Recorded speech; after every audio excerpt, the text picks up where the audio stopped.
Sophia Engel, are you still here? Yes, All right. Where are you calling in from? Germany, middle of Germany. Okay. Now, have I seen you on a call before? No, No, it's your first time. All right. Where in first Germany? time. Near Kassel. Okay. Great. It's like I'm in the right in the middle. in the middle. I've been to Rottweil, Frankfurt, Aachen, but not there. Göttingen, maybe you know?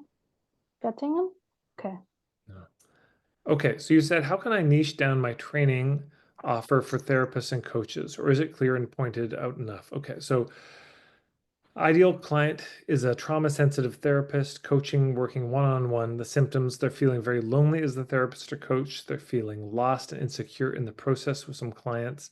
They're feeling like I just don't want to conform, be a normal therapist or coach. The result, being part of a committed community of trauma sensitive therapists and coaches and having an inner growth buddy, providing one on one support with more ease and orientation and helping your client and running your business in a way that feels like hell yes to you. The program is an online training membership with regular calls, active coaching with supervision, individual group work, trauma therapy principles input.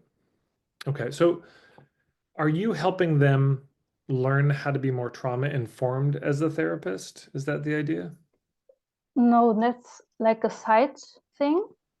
But I want them to be already trauma informed, like they have already somehow training. They're trained, but they want to deepen their skills and their knowledge. And especially I want, it's more like an inner growth training for them to really like deal with all the things that come up when you're working with clients, to expand your inner capacities. It's more like self experience and supervision than like a trauma therapist training, you know. It's like not so much the Inhalte, like my English is not so good, like the um, all the principles and input. That's just one part, one optional part. The more important part is to work with yourself in the group and have a community where you can grow, because my main message is you can only guide your clients as far as you walked yourself. Yeah. Okay, so I'm a little confused. So if you had to say Island A in 3 words, what's Island A? I don't know this yeah, It's maybe you okay. can. The thing that jumped out to me, so because I'm Mhm. hearing a few different things. One is there's a sense of, as a therapist, you're dealing with a lot of intense things, and Mhm. that can leave you kind of overwhelmed. You know, you're just Mhm. processing, you're digesting a lot. That's one. Yes. Um, and it's helpful to have somebody to share that with. But the other thing is that I don't want to be just conform and be a normal therapist Yeah. or coach, and that feels Yeah. like a very different thing. Yes, that's true.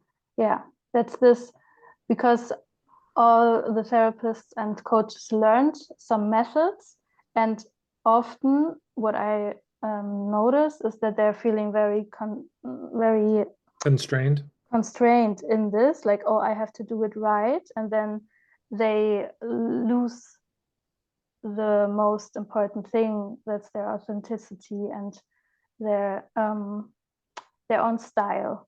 And I'm very good at like supporting them to bringing it together, like not being okay, I just do my own thing and then it's doesn't have a, but doing what they can, but also doing it more like in their own style and being like having an inner orientation with that.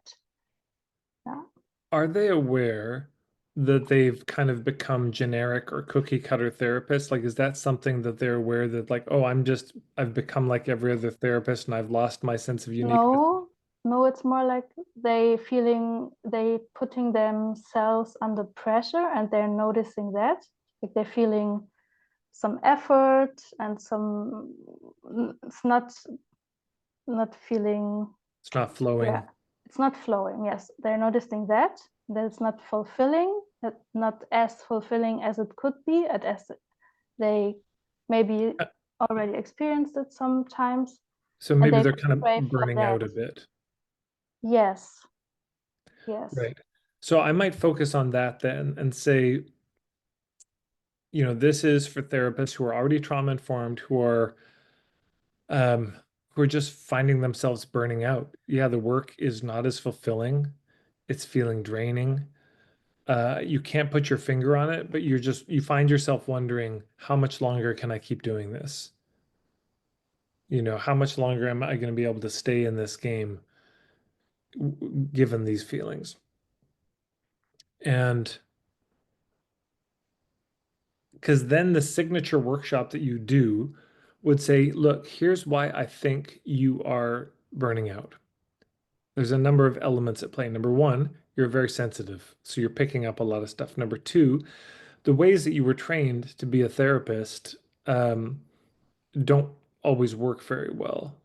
Number three, you've probably lost your own sense of authenticity and unique style. So you're kind of working against your own nature, and it's causing friction. The gears are grinding a bit because you're not in a state of flow, which you would be if you were doing it in the way that uh, you might naturally do it. Mm-hmm. And so then this is a course to help you figure out the way to do your work in a way that feels really most aligned for you, etc. Mm-hmm. Does that make sense? Mm-hmm. Yeah. So that would be the biggest suggestion I would have. Go check out the signature workshop resources I posted, and design a signature workshop on that particular journey of A to B of a coach that's or therapist that's burning out to like, oh my God, my so then Island A to me is like burned out coaches or burned out therapists. Um, and then Island B is like fulfilled therapists or something. Mm-hmm. Something like that. And then the signature workshop is you making the case of here's how you get from A to B. Like whether or not you work with me, whether you join my membership or not, here's the way I think you get from A to B. That's the idea. Mm-hmm. Mm-hmm. How does Mm-hmm. that land for you? It makes totally sense, and I get more how you think, and but I'm noticing like I'm not sure if really I want to work with them, because I noticed my ideal clients, I I picked like a few in that what I thought so far, and I'm still like, okay, what direction do I really want to pick? Yeah. But So you're I notice I notice I learned from it now. Yeah. so you're noticing like in this conversation as you're thinking about it, it's not so much is it a good niche, but you're wondering like, is this a fit for me? Yes. Yes. Like, The niche do is I good, actually but do I want it? Yeah. Well, that's a good question. I'm going to put in the chat a series of questions, and these are from something I'll be releasing. I'm going to be creating a course on Ideal Client at my membership. These, oh dang, it's just slightly too many. One sec, I have to do it in two chunks. But here are some questions. Feel free to take a screenshot because Mm-hmm. I don't think I'll be sending out the chat with this, but if you want it. But these are the questions I would invite, and some of them have links to videos. You can open those up. But these are the questions I would ask people who are in your situation, Sophia. So I'll just go through them briefly. If you have a niche that you're kind of unsure about, here's some questions to answer. And in fact, once if you screenshot it and opened up the links, and once you've got that, I'm going to invite you to just get a pen and paper and answer these questions. Just jot down the answers to see how your own niche is with this. Here we go. First one, do you have a personal experience with this island A and B? You can rank yourself from 1 through 10 on all of these. So 10 is like, yeah, that was my story and that's why I do this work. That's a 10. And if it's like, I have never gone through this, I have no personal experience, that's a 0. Number 2, do you feel excited to help these people? Like, do you just feel effortlessly lit up as soon as you think about helping these kind of people? 1 through 10, how do you feel? Number 3, are you excited to be known for this? Like if you're at a party and somebody's like, "Hey, here's Sophia. She helps burned out therapists." Are you just like, "Yeah, I do," or is it like, "Oh God, is that what I'm known?" Shit, that's not the reputation I want, right? Um, and then if you heard people describe your work in this way, would you feel sad or thrilled?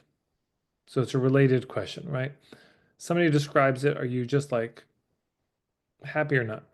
Okay, then do you have lots of opinions about it? That's a big question. Do you have a lot of opinions about that? That's a very good sign that you're on the right niche, is when I bring it up, you can't shut up about it. You got all sorts of ideas. You could talk for hours. The next one, when your friends hear this niche, do they say, duh, I could have told you that was your niche? Of course, that's what you're here to do. Or do they look at you and say, so, why, why'd you pick that niche? Trying to be polite, you know? It's because it's that's also a very good sign. Your friends are often a good barometer. The people who've known you a long time, when they hear a certain niche, they're like, "Oh my God, of course you're supposed to do that." They couldn't have given you the idea, but they do have the capacity to recognize a good idea for you when it lands. Are you excited to keep learning about this topic? Is this the kind of thing you enjoy reading? Like, you, man, I'm always reading books about this anyways. I'm listening to podcasts about this all the time.